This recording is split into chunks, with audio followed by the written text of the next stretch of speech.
Brandy is a distilled alcoholic beverage made from fermented fruit juice from fruits like apples, peach, pears, plums, raspberry, apricot, and cherries, etc.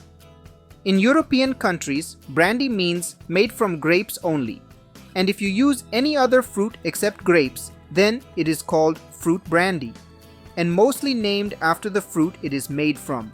For fruit brandy in French, you will find a common term written on its label, eau de vie, which means water of life. These type of brandies are bottled without aging, so also referred as young brandies.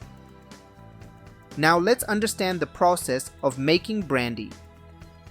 To start making brandy, you need high quality, good fruit, free from any blemishes or molds. Here for reference, I'll use grapes, but the process will remain same for other fruits too. Before starting the process, wash off any dirt or foreign substances which may affect the taste or flavor of brandy later, and then dry it gently. Once the fruit is all clean, it's time to extract the juice, which can be done by crushing and mashing. Nowadays we use mechanical fruit crusher. We get this crushed thick juicy pulp, including the skins and seeds of the fruit. This is called must. Now this must is transferred into a fermentation tank or vessel. Then we add some yeast in this must and airlock it to prevent air exposure. This yeast will start converting the sugar present in this fruit juice into alcohol. And also during this conversion, carbon dioxide and also some heat is generated. And this complete process is called fermentation. Also, it's important to leave some headroom in the vessel, as the mixture will foam up during the first few days of fermentation. Now this fermentation process might take a week to a month. It depends on fruit and yeast used. When the bubbling in the airlock stops and the liquid becomes still, it means the fermentation is done. At this point, yeast has consumed most of the sugar and converted into alcohol. And inside this tank, we have fermented fruit juice. Now this fermented fruit juice is filtered, and we get this filtered fermented liquid solution, which is also called wash or fruit wine.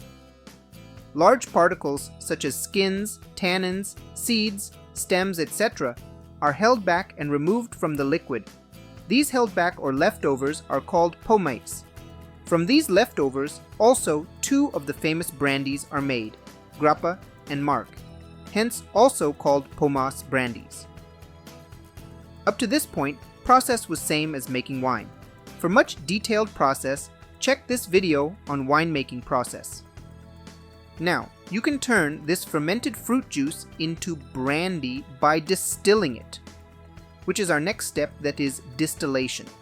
For distillation, we heat this fermented fruit juice, normally heated at 75-80 degrees Celsius.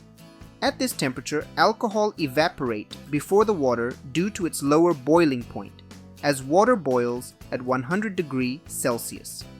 These alcohol vapors travel through this pipe. At the end, we cool it down to convert it back into liquid. This liquid is what we call distilled alcoholic beverage or distilled spirit, or this is our brandy.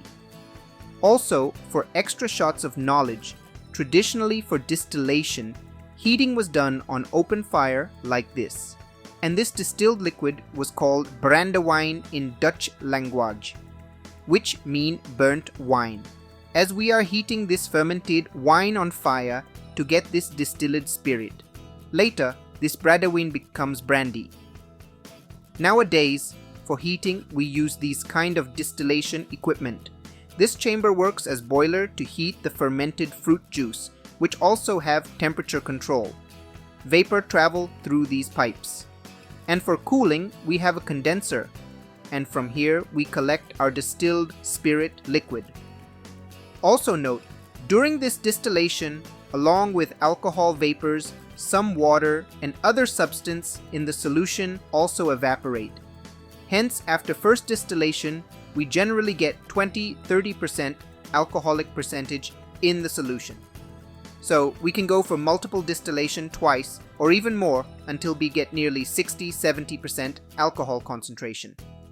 As you can see, this one pipe is increased for redistillation. Also, higher the amount of alcohol, more clear and transparent this liquid would be. As per United States Tax and Trade Bureau, you can go for multiple distillation until you get 95% alcoholic concentrated distilled spirit.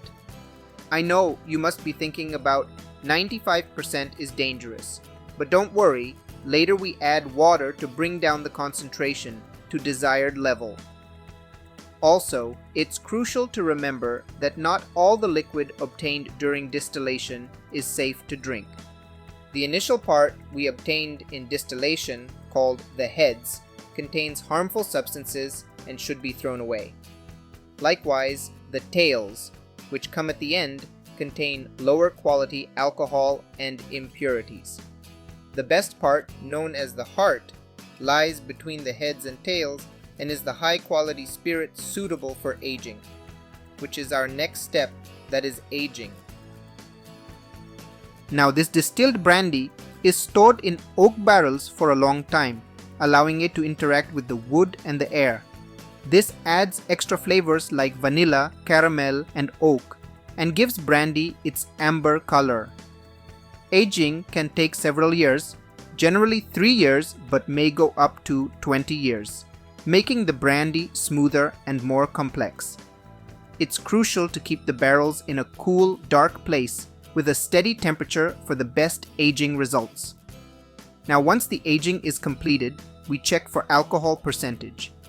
If it is above the desired level, we dilute it by adding water to bring it down to specific level as per regional regulations. Generally, alcohol percentage is kept between 35 to 60%. After dilution, some brands prefer to go for filtration once again to remove any left impurities or sediments. Now, it's time to transfer this brandy from barrels to bottles, but it should be done carefully without introducing any air into the brandy. Air can lead to oxidation, which can alter the flavor.